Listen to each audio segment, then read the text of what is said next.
Selamat datang kembali. Hari ini kita akan ngobrolin lagi soal ide-ide penting dari Nassim Nicholas Taleb ya. Bukunya The Black Swan.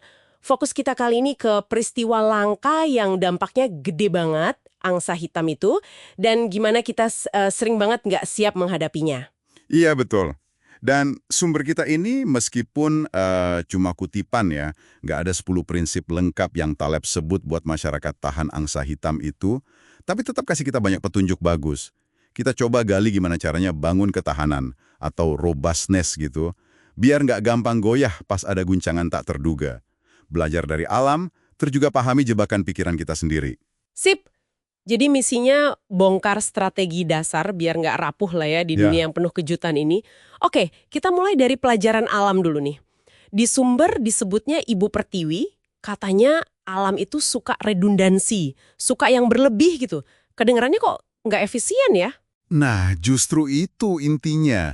Coba deh pikirin, badan kita ada 2 ginjal, 2 paru-paru.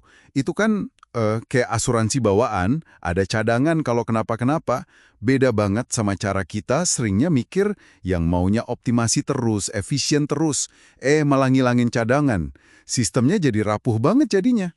Alam itu mikirnya jangka panjang. Oh gitu ya cara ngelihatnya. Menarik, menarik. Nah, selain redundansi, alam juga kayaknya nggak suka sesuatu yang ukurannya kegedean ya.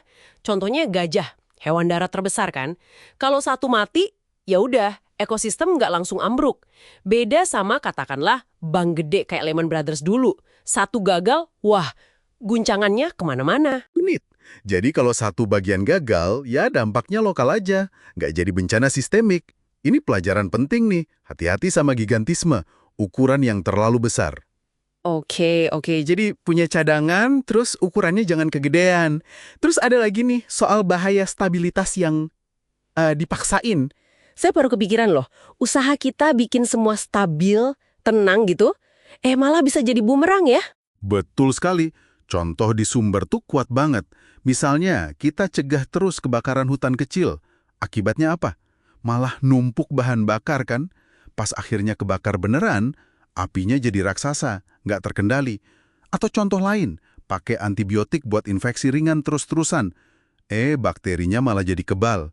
Nyiapin panggung buat epidemik yang lebih parah nantinya. Jadi, nekan gejolak kecil itu bisa melahirkan monster. Wah, itu relevan banget sama ekonomi ya. Upaya buat meratakan siklus bisnis biar nggak ada resesi kecil sama sekali. Jangan-jangan itu malah bikin sistem finansial kita jadi, rapuh kalau ada guncangan gede kayak 2008. Jadi sistem yang sehat itu kayak makhluk hidup juga ternyata butuh sedikit stres ya. Butuh variasi biar adaptif, bukan ketenangan palsu. Iya, ketenangan palsu itu menipu. Dan ini nyambung ke konsep berikutnya. Iatrogenics. Kerugian yang disebabkan justru oleh intervensi kita sendiri.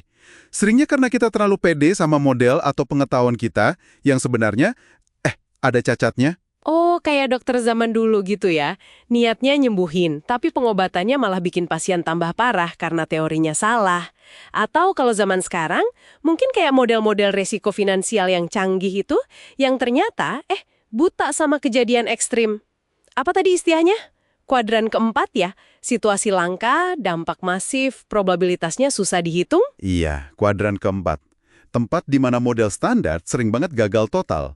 Implikasinya ini gede loh. Artinya, daripada kita sibuk nyari prediksi atau solusi positif yang malah beresiko bikin iatrogenics ini sumbernya, nyaranin kita lebih menghargai nasihat negatif.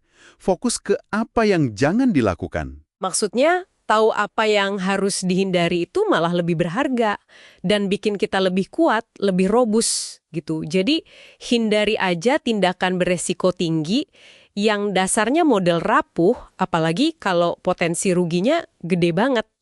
Ini inti ketahanan ya, mencegah kehancuran, bukan ngejar untung kecil tapi resikonya tersembunyi. Betul, mencegah kehancuran itu prioritas. Oke, jadi kalau kita tarik benang merahnya nih, apa intisari yang bisa Anda bawa pulang dari obrolan kita soal kutipan Taleb ini?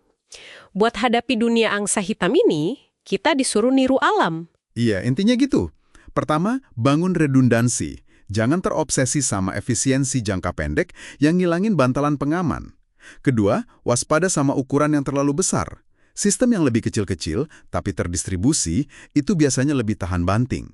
Ketiga, terima aja kalau sistem kompleks itu butuh variabilitas, butuh sedikit guncangan. Jangan maksain stabilitas palsu yang malah bikin rapuh. Dan yang paling penting, hati-hati sama iatrogenikes tadi ya. Jangan gampang intervensi besar-besaran pakai model atau prediksi yang belum tentu benar, apalagi kalau salah langkah akibatnya fatal. Fokus buat hindari kehancuran itu seringkali lebih bijak. Nah, sebagai penutup nih, ada pemikiran buat Anda renungkan. Gimana kalau kita geser fokus kita? Bukan lagi nyoba mati-matian memprediksi angsa hitam berikutnya, karena itu susah banget kan? Tapi kita fokus membangun sistem, entah itu pribadi, kerjaan, atau sosial, yang gak gampang hancur ketika kejutan itu akhirnya datang. Kira-kira, langkah konkret apa nih yang bisa Anda ambil minggu ini buat mengurangi kerapuhan di hidup Anda sendiri? Menarik sekali. Sampai jumpa di pembahasan kita berikutnya.